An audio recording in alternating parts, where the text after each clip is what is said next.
me hypnotized. Hello' বন্ধুসকল, সকলোকে স্বাগতম জনাইছোঁ। মই কুলদীপ আৰু মোৰ চেনেলটোলৈ আজি বহুত নম্বৰত এটা নতুন ভিডিঅ' লৈ আহিছোঁ আপোনালোকৰ মাজলৈ। আৰু এতিয়া মই গৈ আছোঁ কামপুৰ পালোহি। এতিয়া ইয়াতে চিনেৰী কিছুমান বহুত ধুনীয়া ধুনীয়া চিনেৰী আছে। আজি জয়ৰ বাৰ্থডে হয়, জয়ৰ বাৰ্থডে আজি জয়ৰ বাৰ্থডে আজি, গতিকে বাৰ্থডে খাবলৈ আহিছোঁ। বাৰ্থডেত মন্দিৰত দিছে, কামপুৰত মন্দিৰ এটা আছে। কি নাম আছে মন্দিৰটো? কালিকা থান। এয়া পিছফালে আছে আমাৰ ঘৰৰ ওচৰৰ এজন দাদা সমনি আজি গৈ। আৰু এতিয়া ইয়াতে কেইটামান খুব ধুনীয়া ঠাই আছে, চিনেৰী আছে। ইয়াত নেচাৰেল এনভাইৰনমেণ্ট এইটো খুব ধুনীয়া। মই দেখাম, চাব আপোনালোকে। চাব, মই দেখাই আছোঁ। ইয়াতে যিবোৰ পৰিৱেশ, পানী, পথাৰবোৰ ডুবি আছে বৰষুণৰ পানীৰে, আৰু কাষত ধুনীয়া এটা পাহাৰ আছে। খুব ধুনীয়া পৰিৱেশ, চাই থাকক। গৈ থাকোঁতে হঠাৎ ৰাস্তাত এজাক গৰু। আৰু গাঁৱৰ পৰিৱেশ এনেকুৱাই, গাঁৱত খুব গৰু থাকে। গৰু চাইড দে। আৰু গাঁৱৰ পৰিৱেশবোৰ আচলতে খুব ভাল লাগে এইবোৰৰ কাৰণেই।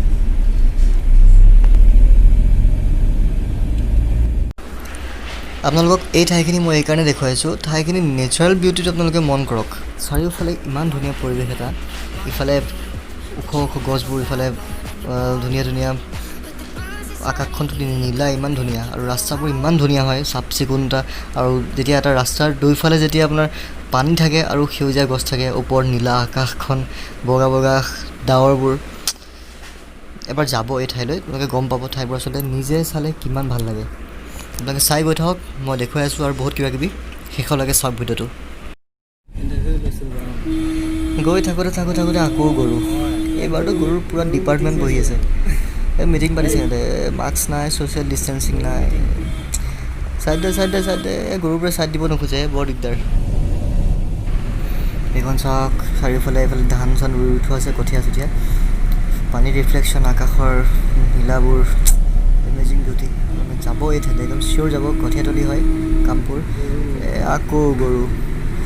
ইয়াত এই ৰাস্তাটো স্পীড ব্ৰেকাৰ যিমান, গৰু সিমান।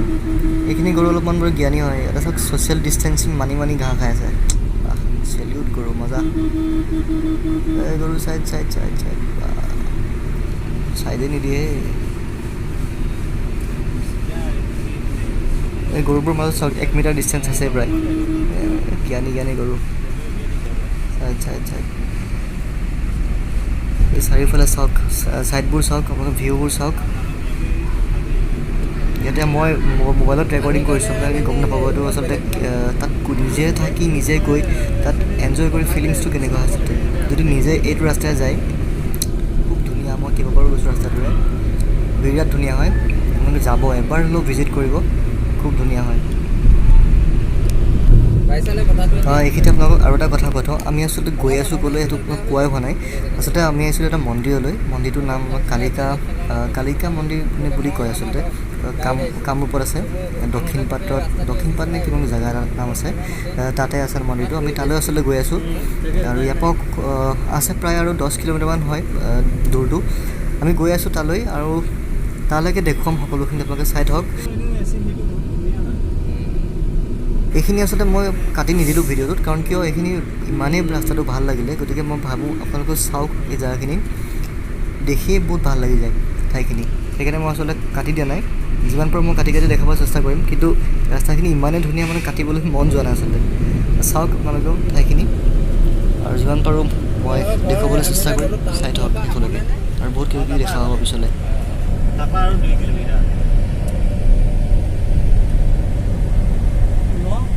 বৰ্তা হয়। বেছি দূৰ নহয় দেখোন। এইমাত্ৰ যিজন ব্যক্তিয়ে মোৰ লগত কথা পাতিলে, তেওঁ হ'ল মোৰ ভণ্টিৰ শহুৰ দেউতা। আপোনালোকক চিনাকি কৰা দিছোঁ, তেওঁক দেখুওৱা নহ'ল, পিছলৈ হয়তো দেখুৱাব চেষ্টা কৰিম। এনেকৈ আমি প্ৰায় 10 কিলোমিটাৰমান কেতিয়া আহি পালোঁ গমেই নাপালোঁ, যিহেতু সেউজীয়াৰ মাজে আহি আছোঁ।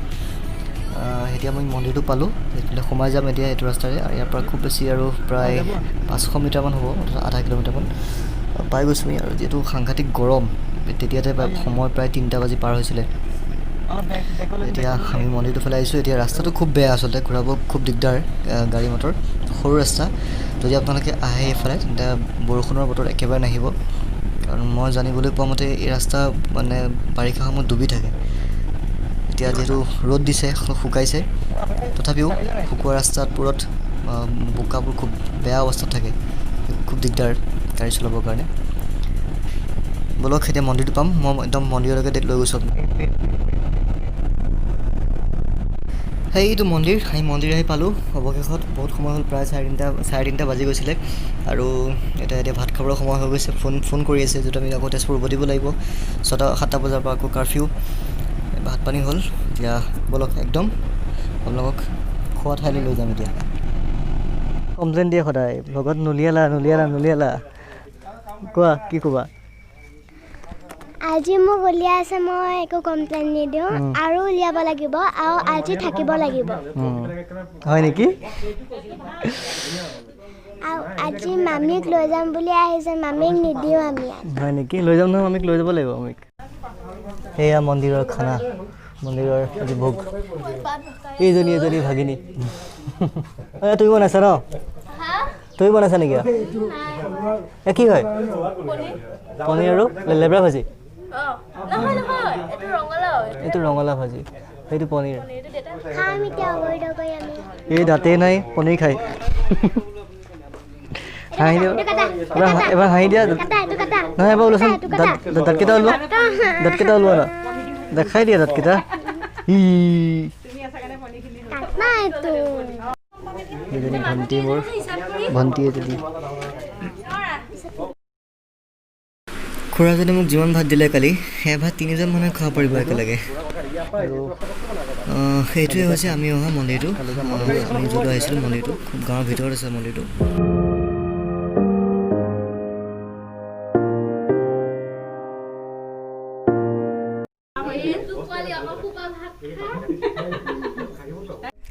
এতিয়া আমি অলপ মন্দিৰটোৰ কাষলৈ আহিছোঁ এইখিনি চাওক আপোনালোকে বহুত ধুনীয়া পৰি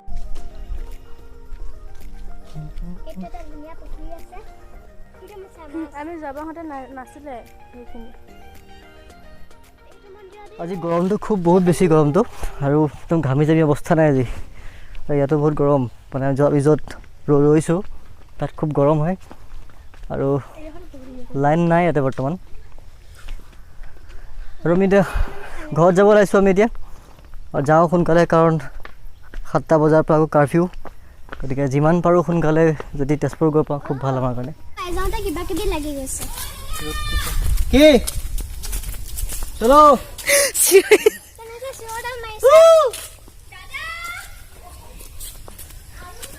মই দিওঁ নেকি এটা এতিয়া আমি যাম বাইকত অঁ গাড়ী আগত যাব এইটো জেগাত মই পাবলৈ হেলিকপ্টাৰ আনিলোঁ বাইকতহে যাম এতিয়া 2খন গাড়ী গ'ল আগত মাহঁত পিছত ভণ্টিহঁতৰ ফেমিলি এতিয়া আমি যাম বাইকত মই আৰু জোৱাই চলো এই মন্দিৰ বিদায় দিলোঁ কৃষ্ণ এয়া কালী মন্দিৰক আমি বিদায় দি আমি এতিয়া আগবাঢ়িছোঁ তেজপুৰলৈ যিহেতু আমি তেজপুৰলৈ উভতিব লাগিব আৰু উভতাৰ সময়ত আমি সোমাই আহিছিলোঁ আমাৰ ভণ্টিহঁতৰ ঘৰত যিহেতু ইয়াৰ পৰা অৰ্থাৎ মন্দিৰটোৰ পৰা ভণ্টিহঁতৰ ঘৰ প্ৰায় 10 কিলোমিটাৰ হয় আৰু মই বাইকত গৈছোঁ এতিয়া যোৱাৰ লগত এতিয়া আমি বেলেগ এটা ৰাস্তাৰ ফালে যাম আৰু কিছুমান বেলেগ বিউটি আপোনালোকক দেখাবলৈ চেষ্টা কৰিম আৰু ৰাস্তাত চব খুব জমনি হ'ল সকলোবোৰ দেখুৱাম মই মোৰ পিছৰটো ভিডিঅ'ত মই এডিট কৰি আছোঁ আপোনালোকে চাই থাকক মোৰ ভিডিঅ'বোৰ পিছৰ ভিডিঅ'টো মই কালি বা পৰহি ভিতৰত মই আপলোড কৰিম যদি ভিডিঅ'টো ভাল লাগিছে তেন্তেহ'লে আপোনালোকে লাইক এটা কৰিব আৰু জনাব কিবা ক'ব লগা থাকিলে আৰু যিসকলে মোৰ ভিডিঅ'টো প্ৰথমবাৰৰ বাবে চাইছে অৰ্থাৎ মোৰ চেনেলটো প্ৰথমবাৰৰ বাবে আহিছে তেওঁলোকে যাতে যদি ভাল লাগিছে তেন্তেহ'লে চেনেলটো ছাবস্ক্ৰাইব কৰি ল'ব যাতে মোৰ প্ৰত্যেকটো ভিডিঅ' আপোনালোকে পাই থাকে ধন্যবাদ